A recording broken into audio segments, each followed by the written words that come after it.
Hey guys, got some juicy things to talk about. There's a little bit about Kai Havertz, a little bit about David Alaba, a bit about Kovacic, a bit about Jorginho, and obviously we've got the match against Leicester coming up. So stay tuned for the whole video. If you've enjoyed the video at the end of it, smash the like button, guys. Need all the likes possible. And if you're here for the first time, subscribe and hit the bell notification to stay in touch with all my content.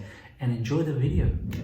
Hey guys, welcome back to the other side of the coin. Now that football's back, there's so much to talk about. But before we get to some of the key topics, I just want to get through some of the transfer news that's been happening. One in regards to Kai Havertz and the other one I'll get to very soon. First of all, some update about Kai Havertz. Look, he's playing his final game. I think this is the final week for Bundesliga.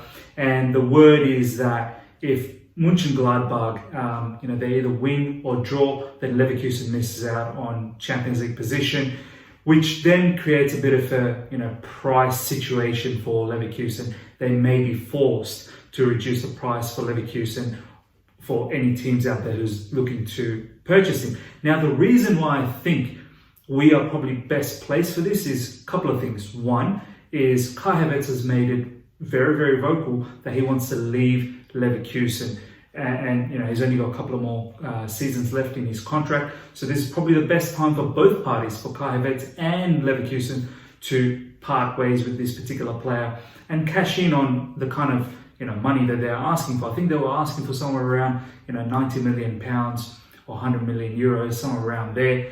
And I think in recent times there's been some rumours, and some reporters have confirmed it, that Real Madrid and Chelsea have put a particular bid. I think Real put in about 80 million euros and Chelsea put about 88 or close to 90 million euros. So I think there is probably just one team here. I don't know how much Real is going to really push for this particular player. At the end of the day, look, yes, there are players out there that will definitely want to play for Real Madrid. You've seen Eden Hazard leaving Chelsea, going to Real Madrid. So obviously, it's a massive club for, players to look forward to. But I think, with the attacking eight style that we're playing, with the kind of flair that we're playing right now, with Frank and his project, and Frank Lampard, he's doing a magnificent job in Chelsea. I feel like, Kai Havertz could be enticed to come and play for Chelsea with his national teammate Timo Werner, who's just signed for us as well in recent times. Tony Rudiger, who's acting like an agent for everyone.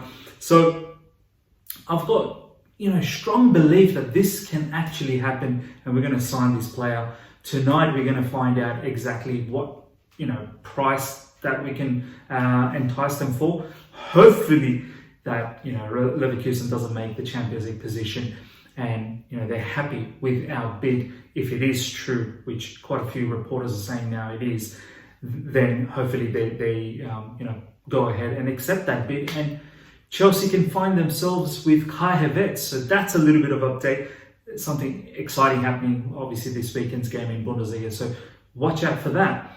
Secondly, I want to talk about is David Alaba. Obviously, we've seen in recent times that we definitely need a left back. Although no disrespect to Alonso, he's done an okay job, against Villa. I don't really think he did, great moving forward with his crossing and whatnot. He definitely, needs to get better at that if we are going to use fullbacks to attack. Against City, I think, look, honestly, he did an okay job with Riyad Mahrez. He didn't get done too many times. Probably got done once, as I can remember. But besides that, he kept it quite, quite solid in the left side. But nonetheless, I think we are definitely going to look for a left back. And here's the thing about David Alaba.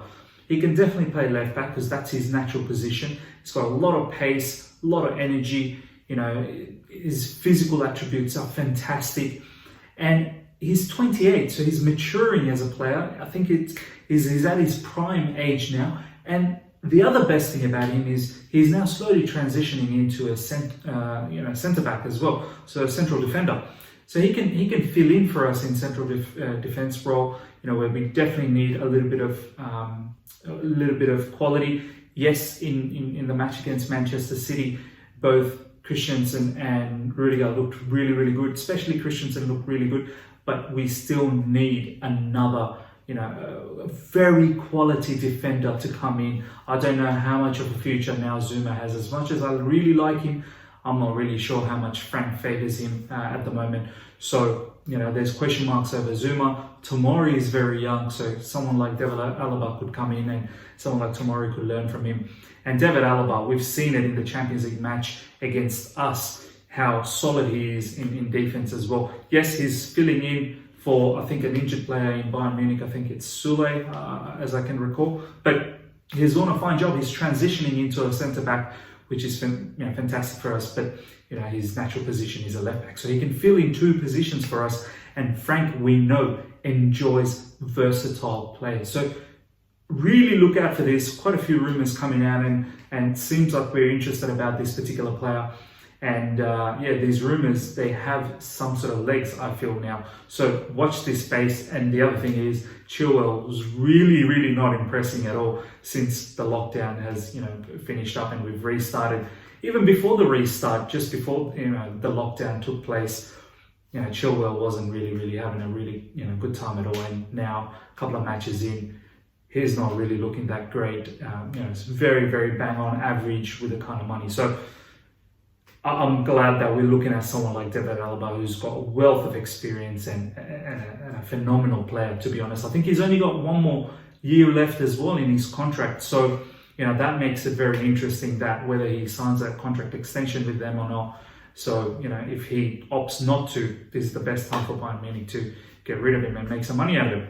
So there's a couple of news that I wanted to get rid of initially about transfers and whatnot. Now I want to talk about two particular topics. First of all, I want to talk about Mateo Kovacic. Now, we've seen him start against Aston Villa, and it wasn't his natural position. We saw that Kante played as a lone DM, which pushed Kovacic further up, in the number 8, attacking 8 position. And we saw clearly it's not his role one bit.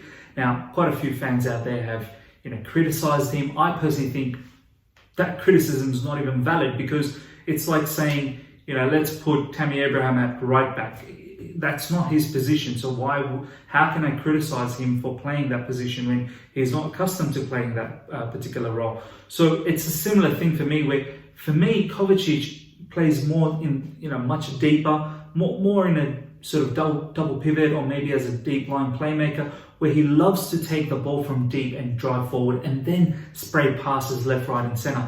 Now he's having to, being in a number 8 position, he's having to play with his back against defenders, where he's receiving the ball and he's not really facing towards the goal, which kind of nullifies his strength, which is to take the ball from deep and then really start driving forward. So I'm not really sure if we're going to play with Kante as a deepest midfielder, which now we've played in 2 games, Aston Villa and Manchester City, 2 different teams, and we've played with the same player in the DM role, and it's somewhat working. I think Kante definitely needs to improve on his passing if he's going to play that particular role, because we're going to go through him and he's going to have to find different range of passes. But if that's how we're going to play, I'm starting to really question Kovacic's role in our team, because I don't think he can play as an 8. He doesn't have that game to that energetic game of box to box, or even playing his back against defenders, and he doesn't have goals as well from midfield. So unless he starts developing all these traits, it's going to be interesting. The way we play our 8s is, they are kind of box to box. They bomb up, they press, they run a lot, they help in defense as well. So it's asking a lot from Kovacic. That's why you see players like Mason Mount playing there. You've seen Ross Barkley play there against Manchester City. And Ruben Loftus-Cheek is probably going to fit in there as well. And that's why we're linked towards Kai Havertz as well, because he can play in that centre mid area where he's, bit box to box, where he can go from deep to the forward area and he can score. He's great in the box as well. So I'm really doubting. As much as I love this player, I still think he's been one of our best midfielder this season, but where does he fit in now? Now I jump into the next part, which is Jorginho. As I said, 2 games in a row, we've now seen Kante play as a deepest midfielder, as a DM, lone DM role. And I honestly can't see how Jorginho now gets a game in this particular Chelsea team. So, if it's not Kante, then, Billy Gilmore's probably going to come in. Billy's already got a game just before Jorginho. Jorginho didn't even come off the bench against Manchester City.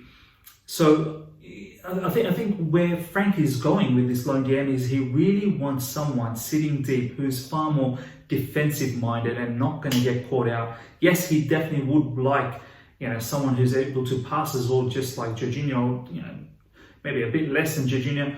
But right now, I can't see how Jorginho plays there because he doesn't have that defensive game that Kante has. And that's why we're starting to see Kante play that role. I think Frank's concerned that, there's just been too many goals that's been leaked throughout this season. Defensively, we've been opened up. A lot of people will say, oh, it's not really us, defensively open up. It's more set pieces and whatnot. Yeah, sure. Some even will blame Kepa, and that's fine. But defensively, we get caught out when Jorginho play, or when it's a Jorginho Kovacic double pivot. Even then, we get caught out whenever there's a mistimed pass and whatnot. So I'm really, really questioning Jorginho's role. I've got serious doubt that he's probably not going to stick around. We may get rid of him this summer. As I said, someone like Billy Gilmore can fill that role. Even Kovacic can fill that role. So, and then there's rumours around Declan Rice as well. Now I can understand why, Chelsea might go for Declan Rice, because he can play that lone DM role and he can also fill in centre-back as he has been playing for West Ham.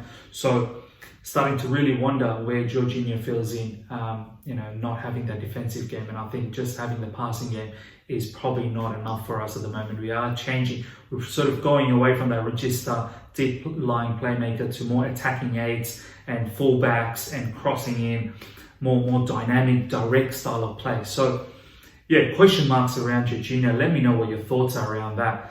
And lastly, I want to talk about is the game against Leicester, the FA Cup game. Look, I've got all the faith that we can get a particular cup this season. Frank's looking very good. Our team is looking great. I think 4 wins in a row now against Liverpool, Everton, Aston Villa, now Manchester City. It'd be great to get a win against Leicester as well and really, really hammer it in on them. They are on a bit of a bad form, so it'd be great to, keep them in that level. And plus, FA Cup, it's a particular cup which allows Frank to win a particular competition in his first season. So I'm pretty sure we're going to be buzzing, and hopefully we put out a really good team. As I said, Leicester's form in recent time isn't that great, and we can capitalise on that. So I would like a fairly solid team. I would like players like, Billy Gilmore to probably get a game as well. Tammy Abraham hopefully gets a start and he'll be raring to go. Ruben Loftus-Cheek probably get a start as well, and hopefully this time maybe in midfield where he's more comfortable. I'm not sure how comfortable he is in the left wing side, even though it was a great idea against Aston Villa. But I would like to see him back as box to box, so that would be good to see, specifically on the left centre mid particular role. So overall I think I'm excited about this game. I have a good feeling that we're going to continue on in this cup and we're going to beat Leicester, and we'll go very close. I've got very good faith that we may even win this, and wow, what a phenomenal season this is going to be if we end up winning this. So guys, let me know what your thoughts are about the whole situation, how you feel about the Leicester game. Let me know about the Kai Havertz scenario. David Alaba, would you take him to Chelsea? Tell me your thoughts. And Kovacic and Jorginho, let me know. Are they in trouble? Are their positions in threat? What your thoughts are. If you've enjoyed this video, please hit the like button. I need to get at least 50 likes in this particular video. Smash the like button. And guys, if you're here for the first time, subscribe. And if you've enjoyed this video, hit the bell notification, guys. Keep in touch with all my content as we go along. Until next time, see ya.